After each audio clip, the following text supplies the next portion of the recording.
تو اللہ کے دین کو بالفعل قائم کرنے کے لیے، تاکہ نوع انسانی پر ایک ابدی حجت قائم ہو جائے کہ اللہ کا دین قابل عمل ہے، اسے قائم کیا جا سکتا ہے، اور یہ بہترین سماجی نظام ہے، پولیٹیکو سوشو اکنامک سسٹم اس سے بہتر آج تک چشم فلک نے نہیں دیکھا۔ یہ حجت قائم کرنے کے لیے جن حضرات نے اپنی جانوں کا نذرانہ پیش کر دیا، گویا کہ وہ اللہ کے گواہ قرار پائے، ان کے لیے لفظ شہید استعمال کیا گیا۔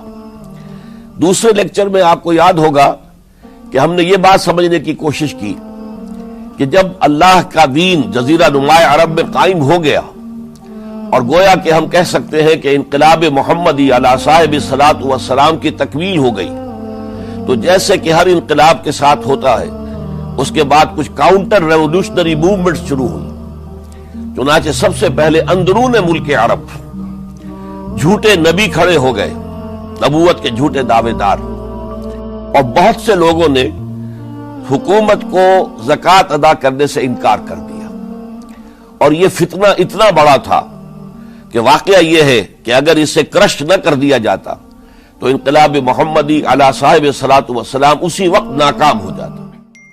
یہ حضرت ابو بکر صدیق رضی اللہ تعالی عنہ کے فضائل کا سب سے درخشاں باب ہے کہ انہوں نے اپنے عزم اور ہمت اور استقلال اور اللہ پر اعتماد، اللہ پر توکل اور بھروسے کے ساتھ ان دونوں فتنوں کو آئرن ہینڈ کے ساتھ کرش کر دیا، اور سال سوا سال ہی میں ان دونوں کاؤنٹر ریولوشنری موومنٹس کو ختم کر کے اس کے بعد انہوں نے جلد ہی اس نظام کا گویا کہ انچارج حضرت عمر رضی اللہ تعالیٰ عنہ کو بنا دیا کہ جو خلیفہ ثانی ہیں۔ پھر ہم نے دیکھا کہ حضرت عمر کے زمانے میں رضی اللہ تعالیٰ عنہ توسیع کا جو عمل ہے، توسیع انقلاب محمدی کا عمل بڑی تیز رفتاری کے ساتھ جاری ہوا، فتوحات کا سیلاب آیا، ایران پوری سلطنت تہس نہس ہو کر رہ گئی، اس کے پرچے اڑ گئے، سلطنت روما اپنے تمام شمالی افریقی مقبوضات سے محروم، مغربی ایشیا سے اسے بے دخل کر دیا گیا، صرف وہ یورپ کے اندر محدود ہو کر رہ گئی۔ اب ظاہر بات ہے کہ اس کے خلاف بھی تو پھر رد عمل ہونا تھا، کاؤنٹر ریولوشنری موومنٹس اٹھنی تھی۔ تو سب سے پہلے حضرت عمر رضی اللہ تعالی عنہ کی خلافت اور اس کے چراغ کو بجھانے کے لیے ایران کی طرف سے رد عمل ظاہر ہوا۔ ہرموزان جو ایک بڑا ان کا جرنیل تھا، اس کی سازش اور ابو لولو فیروز کے ذریعے سے حضرت عمر رضی اللہ تعالیٰ عنہ کو شہید کر دیا گیا۔ سمجھا یہ گیا تھا کہ یہ ساری عمارت شاید اسی شخصیت کی بل پر کھڑی ہے، لہذا جب میدان سے حضرت عمر ہٹ جائیں گے تو یہ خلافت کی پوری عمارت جو ہے وہ زمین بوس ہو جائے گی۔ لیکن معلوم ہوا یہ عمارت محمد کی بنائی ہوئی تھی صلی اللہ علیہ وسلم۔ کھنڈر بتا رہے ہیں عمارت عظیم تھی، بڑی عظیم عمارت تھی جو حضور نے تعمیر کی تھی، لہذا حضرت عمر کی شہادت سے کوئی فرق واقع نہیں ہوا۔ حضرت عثمان رضی اللہ تعالیٰ عنہ آ گئے میدان میں، اور میں بتا چکا ہوں آپ کو کہ ان کے دور خلافت کے جو 12 سال ہیں، ان میں سے پہلے 10 سال بالکل حضرت عمر فاروق رضی اللہ تعالیٰ عنہ کی خلافت کے دور کی مثال ہے۔ اسی تیزی کے ساتھ انقلاب جو ہے آگے بڑھ رہا تھا، فتوحات کا دائرہ پھیل رہا تھا، اور اندرون ملک پورا امن، سکون، اطمینان اور چین تھا۔ لیکن ان کی دور خلافت کے آخری دنوں میں اب یہودیوں کی طرف سے رد عمل اور ایک کاؤنٹر ریولوشنری موومنٹ عبداللہ ابن سبا کے ذریعے سے، کہ جس نے اسلام کا لبادہ اوڑھا اور منافقت کے پردے کے ساتھ وہ عالم اسلام میں داخل ہوا، اور اس نے چونکہ دیکھ لیا پرانی چپقلش ہے، پرانی چشمک ہے جو قریش کے 2 بڑے قبیلوں کے مابین یا 2 بڑے گھرانوں کے مابین چلی آ رہی تھی، بنو ہاشم، بنو امیہ۔ تو پہلے 2 خلفاء جو تھے وہ نہ بنو ہاشم سے تھے نہ بنو امیہ سے تھے۔ حضرت ابو بکر صدیق بنو تیم سے تھے، حضرت عمر بنی عدی میں سے تھے، لیکن حضرت عثمان اب بنو امیہ میں سے تھے۔ اس کو انہوں نے گویا کہ دکھتی رگ بنا کر پکڑا اور پروپیگنڈا شروع کیا کہ خلافت تو بنو ہاشم کا حق ہے، جو کہ حضور ہاشمی تھے صلی اللہ علیہ وسلم۔ تو گویا کہ عثمان غاصب ہیں رضی اللہ تعالی عنہ، بلکہ ان سے دونوں پہلو جو تھے حضرت عمر اور حضرت ابو بکر وہ بھی غاصب ہیں۔ اس کے ساتھ ہی فتنے کی مختلف شکلیں انہوں نے شروع کی۔ یہ الفتنۃ الکبریٰ کہلاتا ہے ہماری تاریخ میں، عظیم ترین فتنہ، جس کے نتیجے میں حضرت عثمان رضی اللہ تعالیٰ عنہ شہید ہو گئے۔ اور ان کی شہادت کے بعد اگرچہ خلافت حضرت علی رضی اللہ تعالیٰ عنہ کے ہاتھ میں آئی، لیکن یہ کہ باہمی خانہ جنگی کا وہ سلسلہ شروع ہوا جو حضرت علی کے دور خلافت جو 5 سالوں پر مشتمل ہے، اس کے دوران مسلسل خانہ جنگی رہی۔ ایک طرف شیعان علی تھے، دوسری طرف شیعان عثمان آ گئے جو حضرت عثمان رضی اللہ تعالیٰ عنہ کے قتل کے قصاص کے مطالبے کو لے کر سامنے آئے۔ جنگ جمل ہوئی، ایک رات میں 10,000 مسلمان شہید ہوئے۔ جنگ صفین میں 74,000 مسلمان شہید ہوئے۔ جنگ نہروان میں پھر 4,000 مسلمان شہید ہوئے۔ یہ شہادتیں جو چل رہی تھی، یہ کس لیے چل رہی تھی کہ جو بھی عمارت خلافت کی قائم ہوئی تھی، اب اسے قائم رکھا جائے۔ اغیار کی طرف سے جو سازشیں ہو رہی ہیں، جو حملے ہو رہے ہیں، اسے ختم کرنے کے لیے ان کا مقابلہ کیا جائے۔ تو یہ اور اس کا یہ دور ختم ہوتا ہے حضرت علی کی شہادت پر رضی اللہ تعالی عنہ۔ اور یہ بات نوٹ کر لیجئے کہ حضرت علی کو شہید کرنے والے وہ خارجی تھے۔ عبد الرحمن ابن ملجم خارجی طبقے سے تعلق رکھتا تھا، جو پہلے حضرت علی کے لشکر میں شامل تھے، لیکن جب حضرت علی نے رضی اللہ تعالی عنہ تحکیم اور ثالثی کی تجویز قبول کر لی تو وہ ناراض ہو گئے کہ اللہ تعالیٰ ہی ہے حاکم اور حکم، ان الحکم الا للہ، یہ انسانوں کو حکم کیوں بنا لیا گیا؟ اور اس میں اتنی شدت اختیار کی کہ وہ علیحدہ ہو گئے، اس لیے انہیں خوارج کہا گیا۔ انہوں نے رائے یہ قائم کر لی جو مسلمان کبھی کوئی گناہ کبیرہ کا ارتکاب کرے گا وہ کافر قرار پائے گا، جب کافر ہوگا تو گویا کہ مرتد ہے تو واجب القتل، اس کا مال، اس کی عزت سب مباح ہے۔ یہ ہمارا سب سے پہلا گمراہ ترین فرقہ تھا۔ انہی میں سے 3 افراد نے بیٹھ کر اسکیم بنائی کہ یہ 3 افراد ایسے ہیں کہ جن کو اگر میدان سے ہٹا دیا جائے تو شاید مسلمانوں کی باہمی خانہ جنگی ختم ہو جائے اور مسلمان پھر کسی ایک خلیفہ پر راضی ہو جائیں۔ اور یہ تینوں کافر ہیں، معاذ اللہ ثم معاذ اللہ۔ حضرت علی کافر ہیں، ان کو قتل کرنے کی ذمہ داری عبد الرحمن ابن ملجم نے لی۔ حضرت معاویہ قاتل ہیں، ان کے لیے کسی اور کو اسائن کیا گیا۔ عمرو بن العاص قاسم ہیں، ان کے لیے کسی اور کو اسائنمنٹ دی گئی۔ ہوا یہ کہ حضرت عمرو بن العاص وہ تو اس روز فجر کی نماز میں آئے نہیں، ان کی جگہ جو امام تھا وہ شہید کر دیا گیا۔ حضرت معاویہ رضی اللہ تعالی عنہ ان پر وار اوچھا پڑا، زخمی تو ہوئے لیکن یہ کہ پھر تندرست ہو گئے۔ حضرت علی رضی اللہ تعالی عنہ پر بہت کاری وار ہوا اور حضرت علی رضی اللہ تعالی عنہ کی شہادت سن 35 ہجری میں ہو گئی۔ یہ جو خلافت راشدہ کا اختتام یا تو سن 35 ہجری میں حضرت علی کی شہادت سے سمجھا جائے گا، یا میری ذاتی رائے ہے کہ نہیں، اس میں حضرت حسن کا دور خلافت بھی شامل ہونا چاہیے۔ حضرت حسن کو کسی نے نامزد نہیں کیا تھا، نہ انہوں نے اپنی امیدواری کے ساتھ اپنے طاقت کے بل پر خلافت حاصل کی تھی، بلکہ حضرت علی سے جب یہ کہا گیا تھا کہ کیا ہم آپ کے بیٹے حسن کے ہاتھ پر بیعت کر لیں، تو انہوں نے فرمایا تھا کہ میں نہ تمہیں روکتا ہوں نہ حکم دیتا ہوں، یہ تمہارا معاملہ ہے، تم جسے مناسب سمجھو اس کے ہاتھ پر بیعت کر لو۔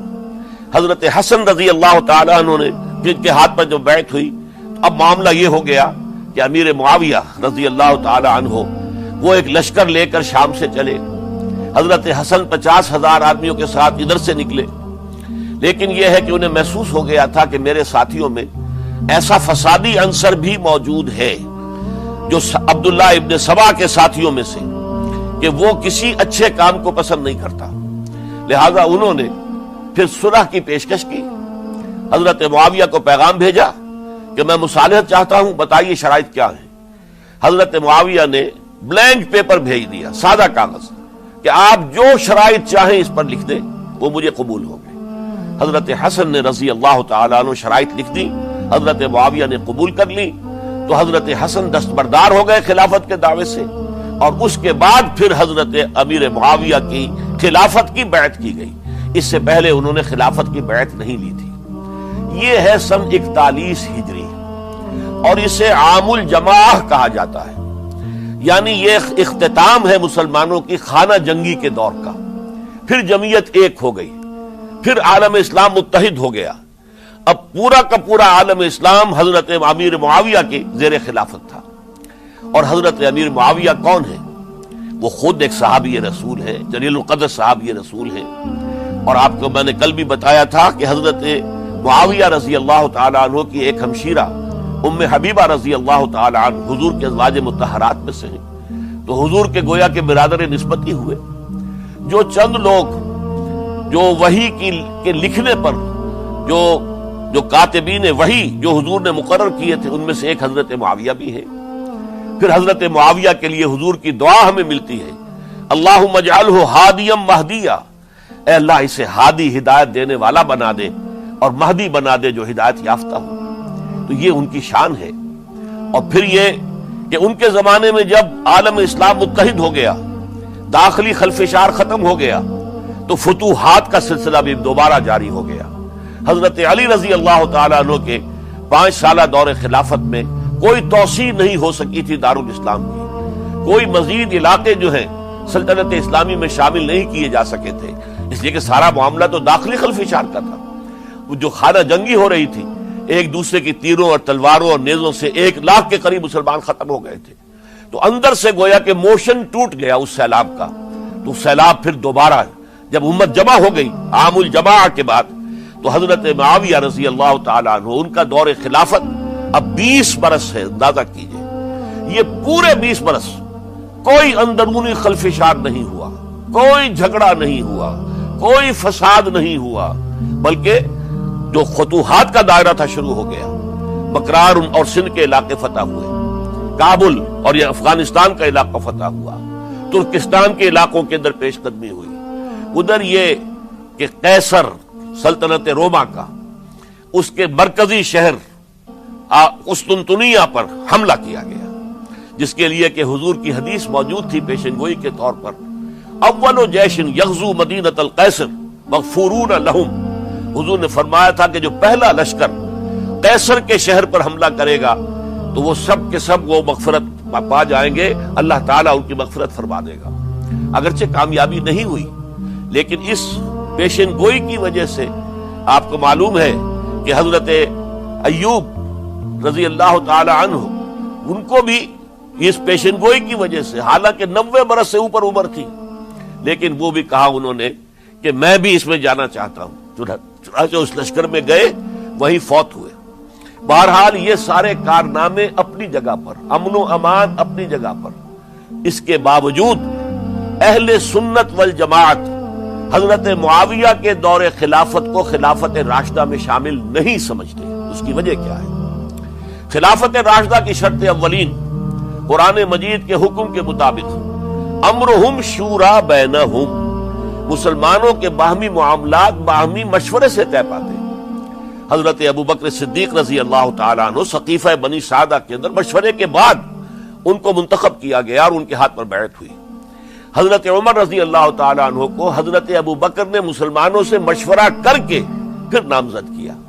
حضرت عثمان کے لیے حضرت عمر رضی اللہ تعالیٰ عنہ نے اپنے جانشین کے لیے 6 افراد پر مشتمل کمیٹی بنا دی، جو بڑے سے بڑے جو اصحاب جو جن کے بارے میں کہا گیا ہے کہ جن کو دنیا ہی میں بشارت دے دی گئی تھی، جو عشرہ مبشرہ میں سے جو باقی تھے، ان کے اوپر مشتمل کمیٹی بنا دی کہ آپ لوگ طے کر لیں اور اپنے سے کسی ایک پر جمع ہو جائیں۔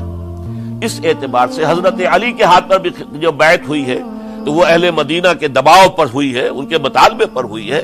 حضرت علی خود جو ہے وہ خلافت کے مدعی نہیں تھے، بلکہ انکار کرتے رہے، چونکہ فتنے کا دور تھا۔ حضرت عثمان شہید ہوئے تھے، مسلمانوں کے دل زخمی تھے۔ اس حالت میں وہ سمجھتے تھے کہ اگر میں یہ خلافت جو ہے اپنے ہاتھ میں لے لوں گا تو ہو سکتا ہے کہ اس کا حق ادا نہ کر سکوں، لیکن یہ کہ جب انہوں نے دیکھا کوئی اور بھی تیار نہیں، طلحہ بھی تیار نہیں، زبیر بھی تیار نہیں، تو آخر مسلمانوں کو بغیر امارت کے چھوڑا تو نہیں جا سکتا، تو حضرت علی نے وہ قبول کر لی۔ حضرت حسن کے بارے میں بتا چکا ہوں کہ ان کے بارے میں لوگوں نے کہا تو حضرت علی نے فرمایا میں نہ حکم دیتا ہوں نہ روکتا ہوں۔ لیکن حضرت امیر معاویہ رضی اللہ تعالیٰ عنہ صحابی بھی ہے، حضور کے قرابت دار بھی ہے، کاتبین وحی میں سے بھی ہے، پھر ان کا دور حکومت امن، سکون، اطمینان ہر طرح سے جو ہے 20 برس تک کوئی داخلی خلفشات نہیں ہوا، کوئی فساد نہیں ہوا، کوئی باہمی جنگ و جدل نہیں ہوا، بلکہ فتوحات کا دائرہ آگے بڑھا۔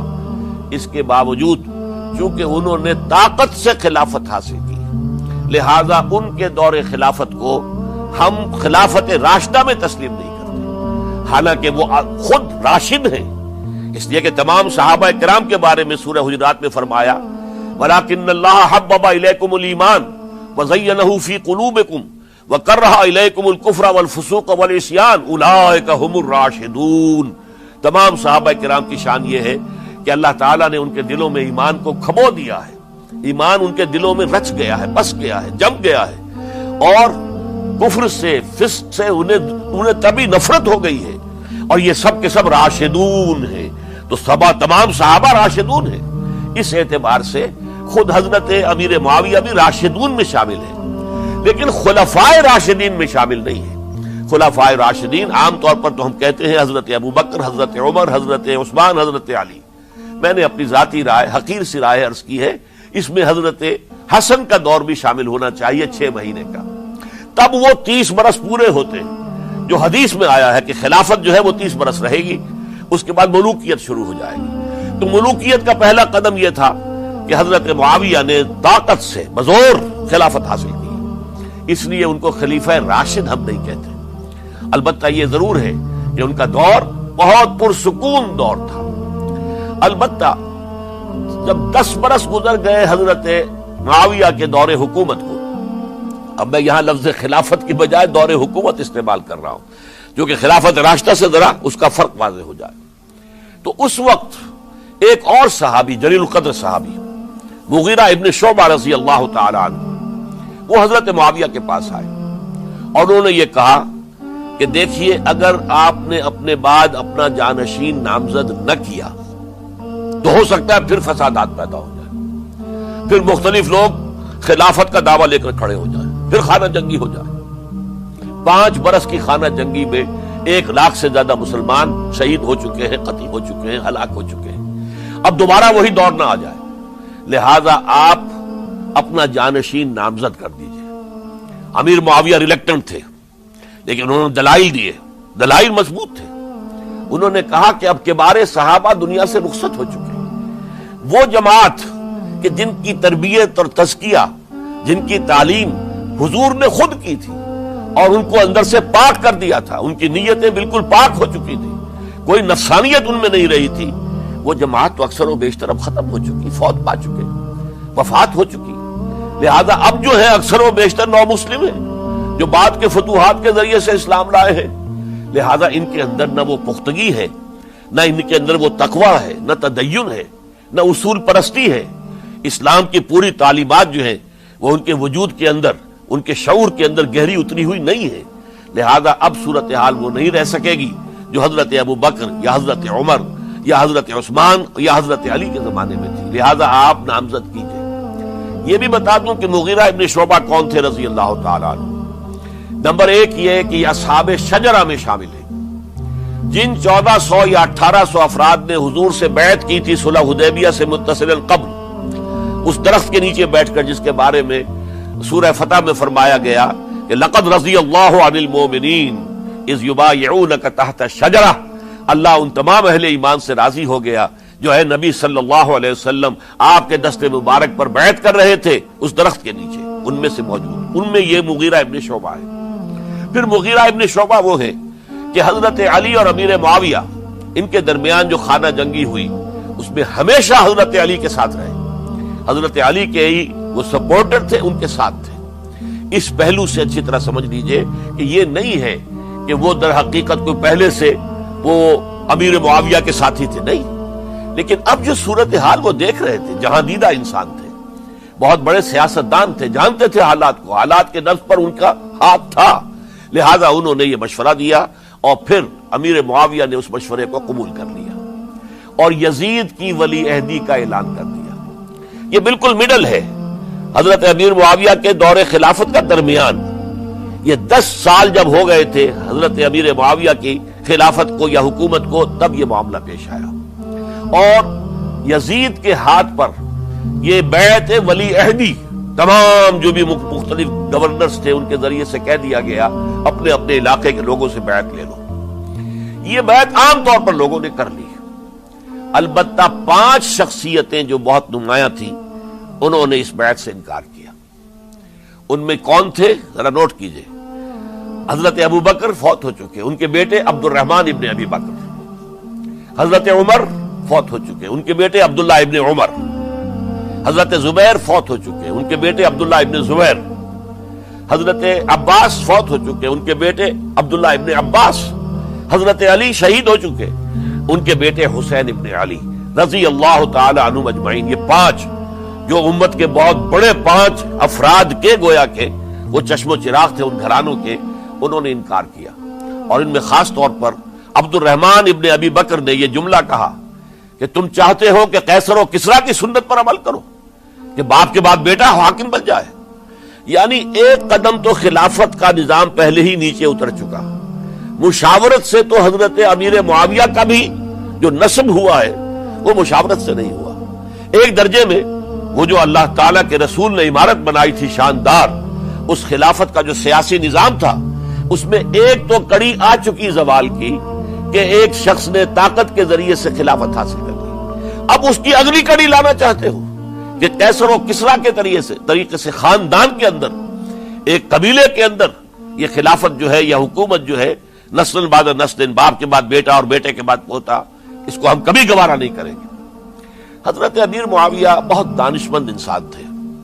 انہوں نے ان 5 حضرات پر کوئی تشدد نہیں کیا, کوئی جبر نہیں کیا, بلکہ رہنے دیا. ٹھیک ہے یہ بیعت نہیں کر رہے, ابھی تو بیعت ولی عہدی ہے, کوئی حرج نہیں. لہذا کوئی جھگڑا, کوئی اس وجہ سے کوئی فساد, اس بنا پر کوئی جنگ نہیں ہوئی. 10 سال گزر گئے, یعنی 10 سال تک یزید ولی عہد رہا ہے. 10 سال تک. اور اس سوائے ان 5 بڑی شخصیتوں کے جو پوری امت تھی, عوام الناس تھے, ان سب نے اسے قبول کیا. یہ صورتحال اب جب پیدا ہوئی جب حضرت امیر معاویہ کا انتقال ہو گیا, یہ سن 60 ہجری ہے. اب سوال پیدا ہوا کہ وہ ولی عہدی کی بیعت اب بیعت خلافت میں منتقل ہو جائے گی. لہذا پھر یہ ہوا کہ سب لوگوں سے, سب گورنروں کو لکھ دیا گیا تمام صوبوں کے اندر کہ اپنے اپنے لوگوں سے بیعت لے لو. ظاہر بات ہے کہ وہاں کوئی ریفرنڈم نہیں ہوتا تھا, کوئی ووٹ نہیں ہوتے تھے کہ اس کی پرچیاں ڈالی جا رہی ہوں, ایک شخص سے رائے لینا نہیں ہوتی تھی, بلکہ اس وقت کی جمہوریت یہ تھی اور شورائیت یہ تھی کہ ڈفرنٹ کلینز ہیں, ڈفرنٹ فیملیز ہیں, ڈفرنٹ ٹرائبز ہیں, ان کے سردار, ان کے بڑے لوگ, ان کے اہم لوگ بیعت کر لیں تو گویا کہ سب کی بیعت ہو گئی. وہ ایک قبائلی نظام تھا اور اس میں یہ نہیں تھا نظام کے ووٹ بنے ہوئے ہوں اور اس کی پرچیاں ڈالی جا رہی ہوں. تو تمام عالم اسلام نے گویا کہ بیعت قبول کر لی اب یزید کی بحیثیت خلیفہ. اب وہ جو 5 آدمی تھے ان میں سے ایک فوت ہو چکے تھے, حضرت عبد الرحمن ابن ابی بکر رضی اللہ تعالی عنہما, دونوں فوت ہو گئے, لیکن باقی 4 رہ گئے. ان 4 کو نوٹ کیجئے, اور یہ بڑا سینسٹیو ایشو ہے جس پر میں اب گفتگو کر رہا ہوں. ان 4 میں کون ہیں؟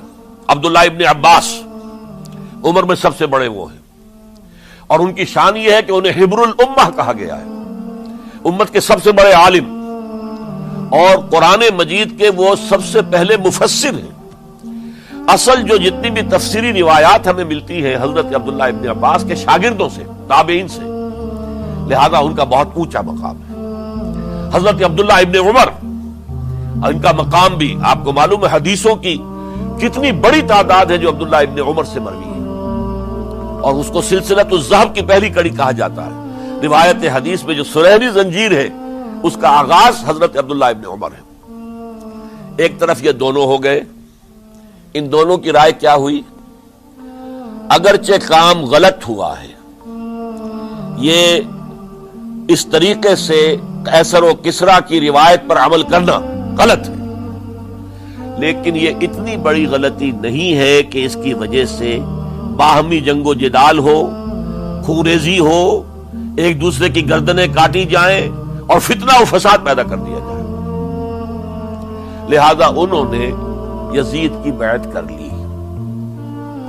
2 حضرات رہ گئے, یہ نسبتاً نوجوان ہیں, ان دونوں کی پیدائش ہجرت کے بعد ہوئی ہے.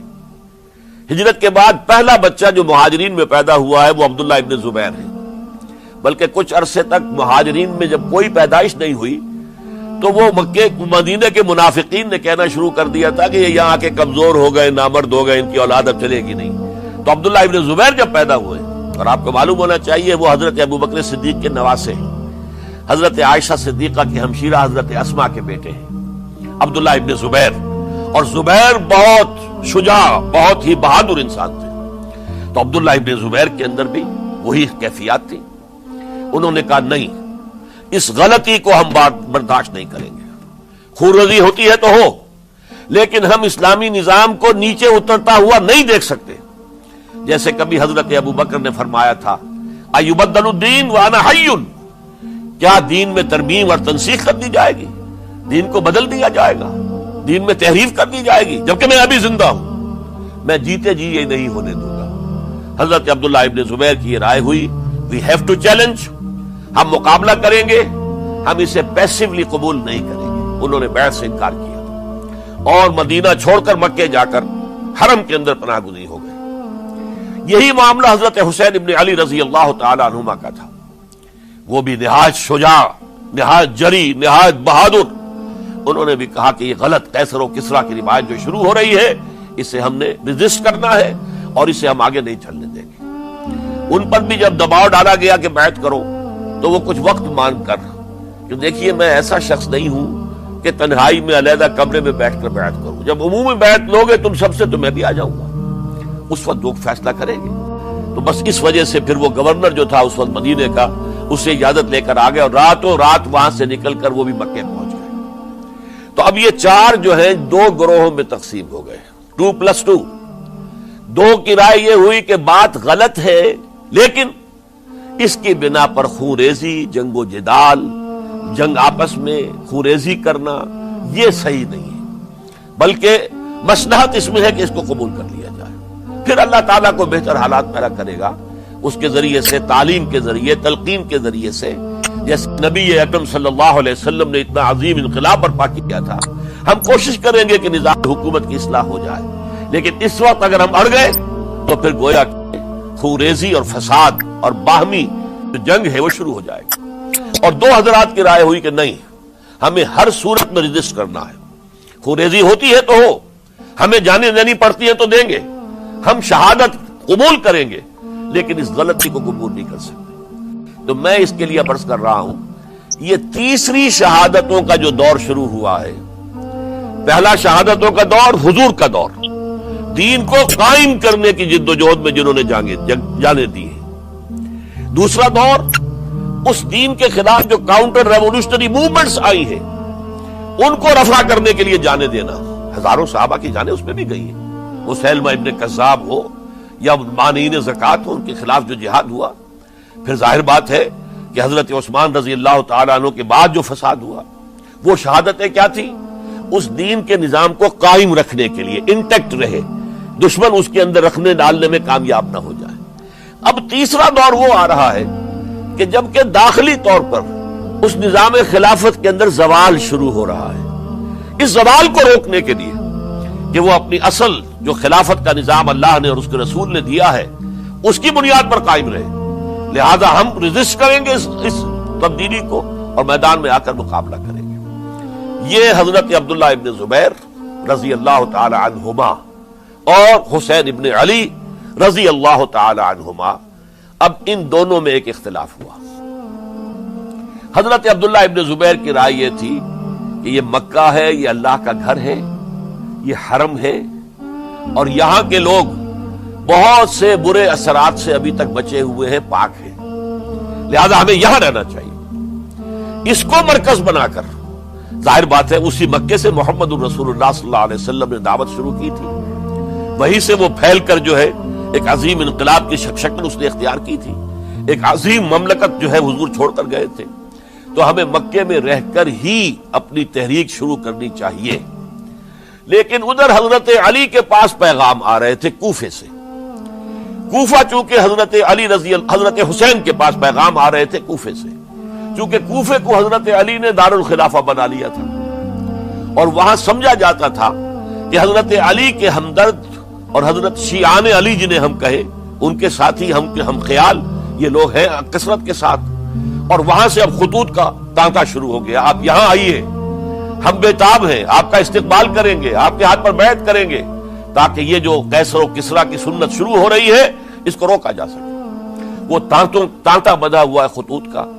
تو حضرت حسین رضی اللہ تعالیٰ عنہ نے فیصلہ کر لیا کہ میں کوفے جاؤں گا. حضرت زبیر روکتے رہ گئے کہ نہیں, کوفیوں پر اعتماد نہ کیجیے, یہ زبانی کلامی ساتھ دیتے ہیں, جب ڈنڈا چلتا ہے تو پھر یہ ہٹ جاتے ہیں میدان سے, ان پر اعتماد نہ کریں آپ. لہذا یہی مکے میں رہیے اور ہم دونوں مل کر ایک بڑی طاقت بن جائیں گے. اور یہ مکہ جو ہے ہمارے لیے حصار ہے, یہ ہمارے لیے پناہ گاہ ہے, یہاں سے اس دعوت کا آغاز کیا جائے. اب یہ افسوس ہے, اس سے اللہ کی مشیت سمجھا جائے, اللہ کی مرضی ہے. جو کچھ ہوتا ہے وہ تو بے اذن رب ہوتا ہے. اللہ اپنی مصلحتوں سے ہم سے زیادہ واقف ہے, ہم تو نہیں سمجھ سکتے. حضرت حسین نے فیصلہ کیا اور ڈٹ گئے اس فیصلے پر کہ میں کوفے جاؤں گا. اب یہ بھی بات قرآن مجید میں آیا ہے, حضور سے خطاب کر کے فرمایا گیا فَإِذَا عَزَمْتَ فَتَوَكَّلْ عَلَى اللَّهِ. جب ایک مرتبہ آپ ایک ارادہ کر لیں تو پھر اللہ پر توکل کیجئے. پھر یہ نہیں کہ کبھی آگے کبھی پیچھے جاؤں یا نہ جاؤں, یہ نہیں, یہ تردد یہ نہیں, بلکہ یہ کہ ایک فیصلہ کر کے ڈٹ جائیے. اس لیے کہ جو بھی نتیجہ ہے وہ تو اللہ کے ہاتھ میں ہے, لہذا اللہ پر توکل کیجئے. فَإِذَا عَزَمْتَ فَتَوَكَّلْ عَلَى اللَّهِ. لہذا سب نے سمجھایا حضرت حسین کو کہ آپ کوفے نہ جائیں. سمجھانے والوں میں حضرت عمر بھی تھے رضی اللہ, حضرت عبداللہ ابن عمر بھی تھے رضی اللہ تعالی عنہ.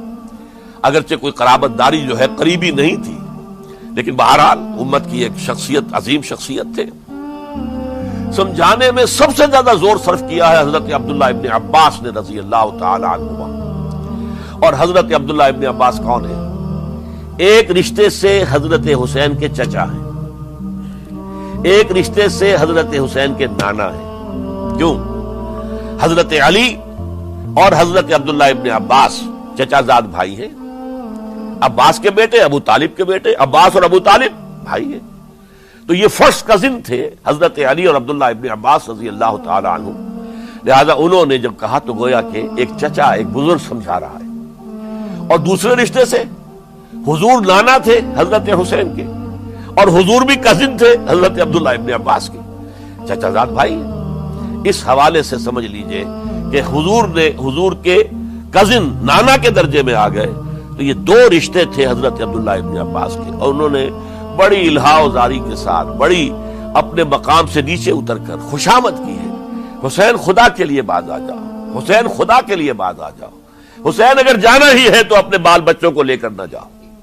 جس طریقے سے تمہارے باپ حضرت علی رضی اللہ تعالیٰ عنہ کو کوفہ کے اندر ذبح کر دیا گیا, کہیں ایسا نہ ہو کہ تمہیں بھی تمہارے بال بچوں کے سامنے ذبح کر دیا جائے.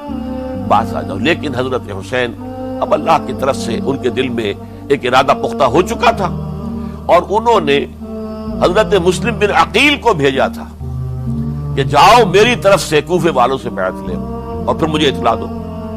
وہ گئے, وہاں 12,000 افراد نے بیعت کر لی. اب ان کا خط آ گیا کہ یہاں تو فضا بالکل ہموار ہے, اتنے لوگوں نے بیعت کی ہے, باقی بھی جیسے ہی آپ سامنے آ جائیں گے سب بیعت کر لیں گے. لہذا یہاں پر کوئی ریزسٹنس کے لیے گویا کہ ہمارے پاس طاقت اس کوفے کے اندر بہت مضبوط طاقت ہوگی کہ ہم یزید کی حکومت کے خلاف ریزسٹ کر سکیں. اس کے بعد ہوا کیا؟ یزید نے عبید اللہ ابن زیاد کو گورنر بنا کر بھیج دیا. یہ شخص تھا بہت ڈنڈا چلانے والا. اس نے سختیاں شروع کی تو بہت سے لوگ اس بیعت سے تائب ہو گئے. لیکن مسلم بن عقیل وہ میدان میں آئے, اور ان کے ساتھ ہزاروں آدمی آ گئے جنہوں نے بیعت کی تھی, ابھی تک بیعت پر قائم تھے, اور انہوں نے گورنر کے گھر کا گھیراؤ کر لیا. گورنر کے ساتھ 30-40 آدمی تھے کل. وہ چھتوں پر چڑھ گئے, وہاں سے پتھراؤ کیا, اور وہاں سے جو 30-40 آدمی کوفے کے تھے ان سے کہا تم اپنے اپنے لوگوں کو کہو کہ چلے جائیں واپس یہاں سے. انہوں نے اوپر سے کہنا شروع کیا, ڈرایا, بہت خوفناک نتیجہ نکلے گا, اب عبید اللہ ابن زیاد تم سب کو ہلاک کر دے گا. ایک ایک کر کے بھیڑ چھٹتی چلی گئی اور صرف چند افراد رہ گئے, اور اس کے نتیجے میں حضرت مسلم بن عقیل شہید کر دیے گئے. بلکہ ایک شخص ہانی نے انہیں پناہ دی تھی کوفے میں, ان کو بھی قتل کر دیا گیا. شہید کر دیا گیا. اس پر یہ ہے کہ انہوں نے ایک شخص کے ذریعے سے پیغام دیا قتل کیے جانے سے پہلے کہ دیکھو میرا تو وقت آ گیا ہے، میں تو اب قتل ہو جاؤں گا، شہید کر دیا جاؤں گا، تو میرا پیغام حسین تک پہنچا دو رضی اللہ تعالی عنہ کہ یہاں یہ بغاوت ہو گئی۔ لوگوں نے، کوفیوں نے، الکوفی لا یوفی، کوفی جو ہے وہ پورا نہیں کرتا اپنے عہد کو اور وفا کو، اس کا ایک ثبوت ہمیں مل گیا ہے کہ سب کے سب منحرف ہو گئے بیعت سے۔ آپ جہاں تک آ گئے وہاں سے واپس چلے جائیے۔ جب حضرت حسین کے پاس یہ پیغام پہنچا اور انہوں نے ارادہ کیا کہ ٹھیک ہے یہ تو حالات بدل گئے، لہذا واپس چلنا چاہیے، شاید عبداللہ ابن زبیر کی رائے ہی صحیح ہے، ہمیں مکے ہی میں بیٹھ کر کام کرنا چاہیے۔ لیکن اب جو ہے عرب کا ایک خاص مزاج ہے۔ حضرت مسلم بن عقیل کے بیٹے آڑے آ گئے، اب ہم اپنے باپ کے خون کا قصاص لیے بغیر نہیں جائیں گے۔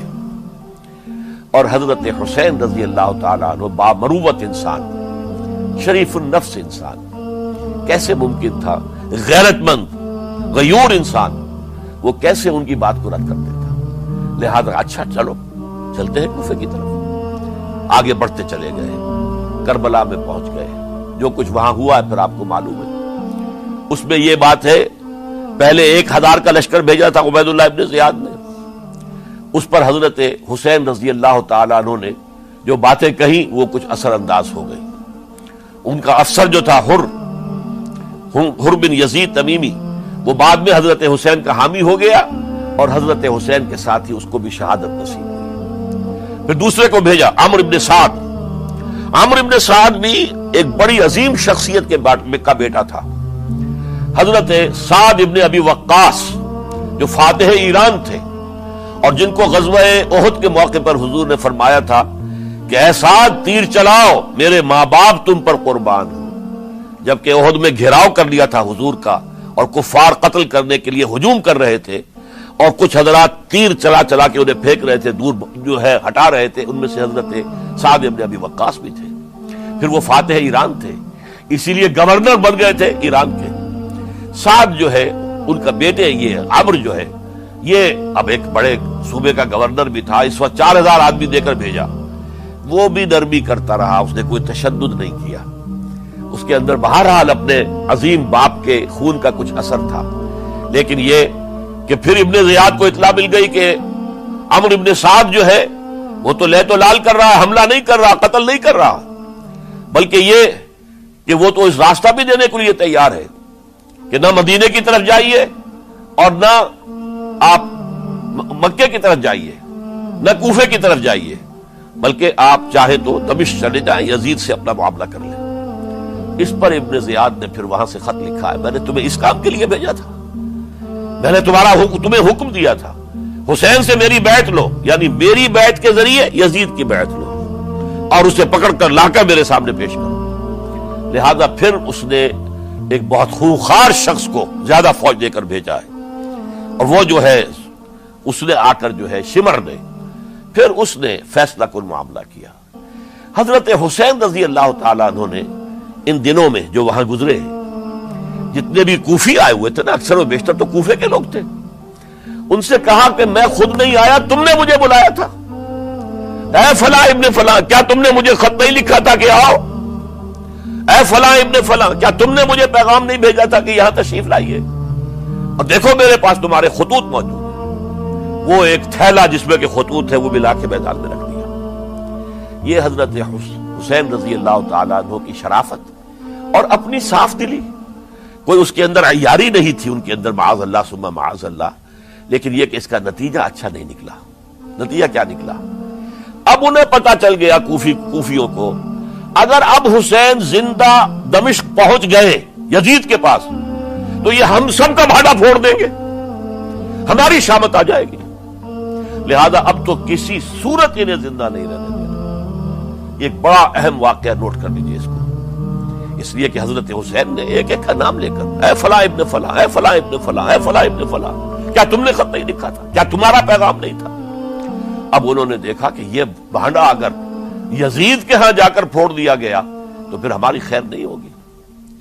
یہی وجہ ہے حضرت حسین کو شہید کرنے کے بعد، یہ نوٹ کر لیجئے، 72 آدمی تھے کل، جس کو کہلے لشکر حضرت حسین کا رضی اللہ تعالیٰ عنہ، ان میں سے 20 خاندان بنی ہاشم کے چشم و چراغ تھے. وہ بڑی بہادری سے لڑے، بڑی بہادری سے لڑے، ایک ایک نے لڑ کر جان دی ہے، بہت سو کو مارا ہے.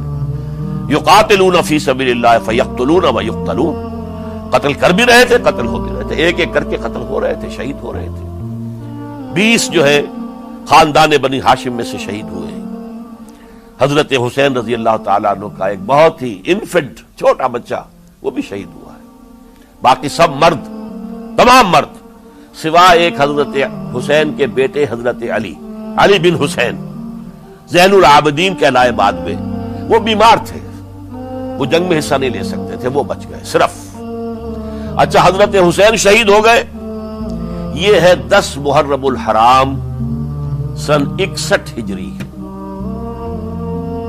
کیا مطلب ہے؟ حضور کے انتقال کے ٹھیک 50 برس بعد، سن 11 ہجری میں حضور کا انتقال، اور سن 61 ہجری میں حضور کے نواسے اور جن کے بارے میں حضور نے فرمایا سیدہ شباب اہل الجنہ، حضرت حسین شہید کر دیے گئے. اور اس کے بعد اس لشکر نے خیموں کو آگ لگا دی. یہاں نکتہ سمجھ لیجئے، آگ کیوں لگائی؟ انہیں معلوم تھا ہمارے خلاف ڈاکومنٹری پروف موجود ہے وہاں پر، وہ ہمارے خطوط کے تھیلے وہاں موجود ہیں. اگر وہ باقی رہ گئے تو ہماری شامت آ جائے گی، ہمیں کون بچائے گا؟ ورنہ ظاہر بات ہے کہ اگر تو وہ دشمنی کے انداز میں بات ہوتی تو خواتین کی بھی بے حرمتی کی گئی ہوتی، لیکن نہیں، کسی نے، ظاہر بات ہے کہ خانوادہ نبوت کی کسی خاتون کی بے حرمتی نہیں کی، قطعاً نہیں کی، قطعاً نہیں کی، قطعاً نہیں کی. لیکن خیمے جلانا ان کی ضرورت تھی تاکہ وہ ریکارڈ جو ہے ان کا وہ تلف ہو جائے، سارے خطوط جو ہیں وہ جل جائیں تاکہ ان کے خلاف ثبوت باقی نہ رہے. یہ عظیم سانحہ کربلا ہے. اب چونکہ یہ ہماری تاریخ کے ان واقعات میں سے ہے جس پر بہت کچھ اختلافات ہیں، مختلف گروہوں کی تعبیرات بہت مختلف ہیں. ایک طرف اہل تشیع کا اپنا بیان ہے، دوسری طرف اہل سنت کا ایک اجماعی بیان ہے، تیسری طرف کچھ ایسے لوگ پیدا ہو گئے ہیں جو حضرت حسین رضی اللہ تعالیٰ عنہ پر الزام لگا رہے ہیں اہل سنت میں سے کہ وہ تو حکومت کے طالب تھے، وہ اقتدار کے خواہش مند تھے، واجب القتل تھے. معاذ اللہ ثم معاذ اللہ ثم معاذ اللہ. حضرت حسین اگرچہ صغار صحابہ میں سے تھے، یعنی حضور کی حیات طیبہ میں ابھی چھوٹے بچے تھے، لیکن ان کا شمار صحابہ میں ہے.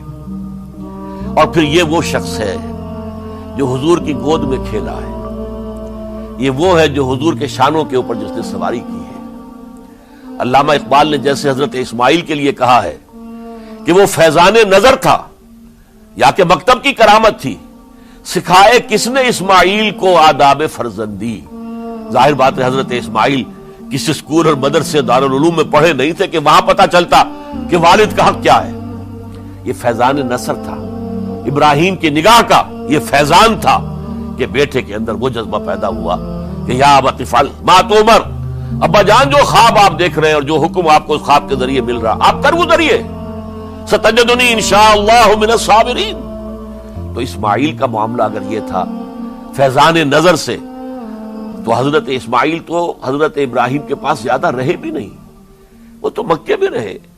حضرت عثمان جو حضرت ابراہیم تو شام میں رہتے تھے، کبھی کبھی آ جاتے تھے، بس اس سے زیادہ معاملہ نہیں تھا. وہ فیضان نظر حضرت اسماعیل کو تھا، تو حضور صلی اللہ علیہ وسلم کا فیضان نظر کتنا ہوگا اس کا آپ اندازہ کیجئے. یہ کوئی جنگ اقتدار نہیں تھی، معاذ اللہ ثم معاذ اللہ ثم معاذ اللہ، بلکہ انہوں نے اپنا ایک فرض منصبی سمجھا ہے کہ میرے نانا کا لایا ہوا نظام اور اس کے اصول اب ٹوٹ رہے ہیں. جیسے حضرت ابوبکر کا قول میں نے آج بھی آپ کو سنایا، ایبدل الدین وانا حی، کیا دین میں ترمیم اور تنسیخ کی جائے گی، دین کی باتوں کو بدل دیا جائے گا جبکہ میں ابھی زندہ ہوں. اسی طریقے سے گویا کہ زبان حال سے حضرت حسین اور عبداللہ ابن زبیر رضی اللہ تعالی عنہم ان دونوں نے یہ فیصلہ کیا کہ ہم روکیں گے اس کو. آپ اختلاف کر سکتے ہیں کہ حضرت حسین کی رائے صحیح تھی یا حضرت عبداللہ ابن عباس کی رائے صحیح تھی، یہ کہہ سکتے ہیں آپ، لیکن کسی کی نیت پر حملہ نہیں کر سکتے۔ اسی طریقے سے بعض لوگ جو ہے حضرت عبداللہ ابن عباس، عبداللہ ابن عمر، ان کی نیتوں پر حملہ کرتے۔ ان کو تو یزید نے دولت سے خرید لیا تھا، معاذ اللہ ثم معاذ اللہ ثم معاذ اللہ۔ یہ دونوں جلیل القدر صحابہ ہیں، یہ تو صغار صحابہ میں سے نہیں ہے، یہ جوان تھے پورے حضور کے زمانے میں، جنگوں میں حصہ لیا ہے۔ حضرت عبداللہ ابن عمر نے، عبداللہ ابن عباس نے رضی اللہ تعالیٰ عنہما، انہیں کوئی رقم نہیں خرید سکتی تھی، کوئی دولت نہیں خرید سکتی تھی۔ جو رائے انہوں نے قائم کی دیانتاً قائم کی۔ اور ہمارے ہاں اصول یہ ہے کہ جب کوئی نئی صورتحال پیدا ہو جائے اور اجتہاد کی ضرورت پیش آ جائے اور پوری کوشش کر کے مجتہد اجتہاد کر رہا ہے، تو اگر اسے غلطی بھی ہو جائے، مجتہد مخطی، خطا کار، اس کو بھی اکیرا ثواب ملتا ہے، اور مجتہد مصیب، وہ مجتہد کے جس کی رائے صحیح، جس کا فیصلہ صحیح، اسے دوہرا ثواب ملتا ہے۔ تو ان کے مابین ایک اختلاف رائے کا ہوا، اجتہاد کا ہوا۔ آیا یہ غلطی اتنی بڑی ہے کہ امت میں تفرقہ پیدا کیا جائے، امن و امان کو برباد کیا جائے، خوریزی کا بازار گرم کیا جائے، یا نہیں؟ دو کی رائے یہ ہوئی۔ ان کی مخلصانہ رائے تھی، ان کی دیانت دارانہ رائے تھی، ہم ان کی نیت پر حملہ نہیں کر سکتے، آپ اختلاف کرنا چاہیں تو کیجئے۔ اسی طرح حضرت عبداللہ ابن زبیر اور حضرت حسین ابن علی رضی اللہ تعالی عنہ، ظاہر بات ہے کہ ان کا بھی ایک اجتہادی رائے تھی کہ نہیں، یہ دین کے نظام کے اندر بہت بڑا رکھنا پڑ رہا ہے، یہ تو اب قیصر و کسریٰ کی سنت شروع ہو رہی ہے، یہ اسلام کے دین کے اوپر طریقہ نہیں، عمل نہیں ہو رہا ہے، تو ہم اسے اپنی جانوں کا نذرانہ دے کر بھی اسے روکیں گے، روکنے کی کوشش کریں گے، رکے نہ رکے ہم اپنی جانیں دے دیں گے۔ یہ بھی دیانت دارانہ رائے تھی، مخلصانہ رائے تھی، ان کی نیت پر کوئی حملہ کم سے کم اہل سنت والجماعت میں سے کسی شخص کو حق نہیں ہے، اس لیے کہ اہل سنت والجماعت کا کہنا یہ ہے الصحابۃ کلہم عدول، صحابہ جتنے بھی ہیں وہ سب کے سب عدول ہیں، ان میں بدنیتی نہیں آ سکتی، خطا ہو سکتی ہے۔ اہل سنت کے نزدیک معصومیت خاصہ نبوت ہے، نبوت ختم ہو گئی محمد الرسول اللہ صلی اللہ علیہ وسلم پر، آپ کے بعد معصوم کوئی نہیں، ابو بکر بھی معصوم نہیں، عمر بھی معصوم نہیں، عثمان بھی معصوم نہیں، علی بھی معصوم نہیں رضی اللہ تعالیٰ عنہ اجمعین۔ تو معصوم کون ہوگا؟ عبداللہ ابن عباس بھی معصوم نہیں، عبداللہ ابن زبیر بھی جو ہے معصوم نہیں، حسین ابن علی بھی معصوم نہیں، اسی طریقے سے عبداللہ ابن عمر، عبداللہ ابن زبیر، کوئی معصوم نہیں۔ انہوں نے اپنی رائے قائم کی ہے، اس پر عمل کیا ہے دیانت دارانہ سنسیریٹی کے ساتھ، اور ان کے لیے اللہ تعالیٰ کے ہاں ہر طرح کا اجر و ثواب ہے، سب کے لیے۔ حضرت عبداللہ ابن زبیر کی رائے اس اعتبار سے بہتر ثابت ہوئی، انہوں نے مکے میں پھر حکومت قائم کی، 9 برس تک ان کی حکومت قائم رہی، بنو امیہ ختم نہیں کر سکے اسے، سن 73 میں جا کر ان کی شہادت ہوئی ہے۔ اور ایک مرحلہ تو وہ بھی آیا تھا کہ شام اور مصر کی دونوں صوبے جو ہیں وہ بھی ان کے تحت آ گئے تھے۔ تو واقعہ یہ ہے کہ اگرچہ حضور نے ہمیں منع کیا ہے کہ کبھی یہ نہ کہا کرو کہ ایسا ہوتا تو ایسا ہو جاتا، نہیں، جو ہوا اللہ کی مرضی سے ہوا، اللہ کے اذن سے ہوا۔ حدیث کے الفاظ ہیں ان کلمۃ اللہ تفتح عمل الشیطان، یہ جو لو کاش یہ ہو جاتا، کاش یوں ہو جاتا تو بڑے اچھے نتیجے نکلتے، یہاں سے شیطان کا عمل شروع ہو جاتا ہے۔ ورنہ واقعہ یہ ہے کہ دل سے یہ بات نکلتی ہے، اگر حضرت حسین اور عبداللہ ابن زبیر یکجا ہو جاتے اور مکے کو اپنا مرکز بنا کر جو عظیم مقصد انہوں نے اپنے سامنے رکھا تھا کہ یہ جو روایت غلط آ رہی ہے اسلام کے دینی سیاسی نظام کے اندر، اس کو ہم روکیں گے، تو اللہ تعالیٰ انہیں کامیابی عطا فرما دیتا۔ لیکن یہ پھر ہم کہیں گے ما شاء اللہ کان وما لم یشاء لم یکن، جو اللہ نے چاہا وہ ہوا اور جو اللہ نے نہیں چاہا وہ نہیں ہوا۔ حضرت حسین کو وہ عظیم شہادت اللہ نے دینی تھی، وہ اونچا مقام عطا کرنا تھا، اور پھر ان کی عظیمت، ان کا صبر، ان کا ثبات، ان کا استقلال، معلوم ہوا کہ اللہ تعالیٰ نے انسانوں کے اندر کتنی کچھ طاقت رکھی ہوئی ہے اور کتنی کچھ صلاحیتیں اللہ نے ودیعت کی ہیں۔ وہ جس طرح ڈٹے رہے، کھڑے رہے، واقعہ یہ ہے کہ وہ بھی نوع انسانی کے لیے ہمیشہ کے لیے ایک سبق ہے، اور وہ سبق یہ ہے کہ آپ حق، جو بھی آپ حق سمجھیں، اس حق کے اوپر ڈٹ کر کھڑے ہو جائیں، اور اس میں پرواہ نہ کیجئے کہ آپ کی نفری کم ہے یا آپ کے ساتھ تعداد زیادہ، کوئی خیال نہ کیجئے، اس کے فکر نہ کیجئے کہ حالات ادھر ہیں یا ادھر ہیں، حالات سازگار آپ کے دشمن کے ساتھ ہیں یا آپ کے ساتھ ہیں، کوئی فکر نہ کیجئے۔ حق ہے، اس کا ساتھ دینا لازم ہے، اس کے لیے جان دے دینا یہ سب سے بڑی کامیابی ہے۔ وَلَا تَقُولُوا لِمَن يُقْتَلُ فِي سَبِيلِ اللَّهِ أَمْوَاتٌ، ہرگز نہ کہنا ان کو جو اللہ کی راہ میں قتل ہو جائیں کہ وہ مردہ ہیں، بل احیاء، وہ تو زندہ ہیں، ولیکن لا تشعرون، تمہیں شعور نہیں ہے۔ وَلَنَبْلُوَنَّكُمْ، اب یہ تمام مسلمانوں سے خطاب ہو رہا ہے، ہم تمہیں لازماً آزمائیں گے، بِشَيْءٍ مِّنَ الْخَوْفِ، خوف سے، وَالْجُوعِ، اور بھوک اور فقر و فاقے سے۔ حضرت حسین اور ان کے ساتھیوں کو پیاس کے ذریعے سے آزمایا گیا، حالانکہ دریا دور نہیں ہے لیکن پانی بند کر دیا گیا، کیسی کیسی شدت اور کیسے کیسے سخت حالات کا سامنا کیا، لیکن جھکے نہیں، گردن نہیں جھکی، ڈٹے رہے اپنے موقف کے اوپر۔ وَلَنَبْلُوَنَّكُمْ بِشَيْءٍ مِّنَ الْخَوْفِ وَالْجُوعِ وَنَقْصٍ مِّنَ الْأَمْوَالِ وَالْأَنفُسِ وَالثَّمَرَاتِ، اور ہم تمہیں جانی اور مالی نقصانات کے ذریعے سے آزمائیں گے۔ وَبَشِّرِ الصَّابِرِينَ، اور اے نبی بشارت دے دیجئے صبر کرنے والوں، الَّذِينَ إِذَا أَصَابَتْهُمْ مُصِيبَةٌ، وہ کہ جن کو اگر کوئی مصیبت آئے، ان پر نازل ہو جائے، قالوا، تو وہ کہیں گے، اِنَّا لِلَّهِ وَإِنَّا إِلَيْهِ رَاجِعُونَ، ہم اللہ ہی کے ہیں، اللہ ہی کی طرف ہمیں لوٹ جانا ہے۔ أُولَئِكَ عَلَيْهِمْ صَلَوَاتٌ مِّن رَّبِّهِمْ وَرَحْمَةٌ، یہ ہیں وہ جن پر ان کے رب کی طرف سے صلوات ہے، درود ہے اور رحمت ہے، وَأُولَئِكَ هُمُ الْمُهْتَدُونَ، اور یہی ہدایت یافتہ ہے۔ اللہم ربنا اجعلنا منہم، اللہم ربنا اجعلنا منہم، میرے اور آپ کے لیے سبق یہ ہے، صرف حضرت حسین کا کوئی دن بنا لینا یہ نہیں ہے، ٹھیک ہے یاد تازہ کیجئے، بہت اچھی بات ہے، لیکن اس کا نتیجہ یہ نکلنا چاہیے کہ اگر حضرت حسین نے اپنی ہی نہیں، اپنے خاندان کی، اپنے اعزاء و اقربا کی، اپنے ساتھیوں کی جانوں کی قربانی پیش کر دی حق کے لیے، تو ہمیں بھی فیصلہ اور سبق یہ لینا چاہیے کہ ہمیں حق کا ساتھ دینا ہے، ہر شے بعد آباد، چاہے اس کے نتائج کچھ بھی نکلے۔ اقول قولی ھذا واستغفر اللہ لی ولکم ولسائر المسلمین والمسلمات۔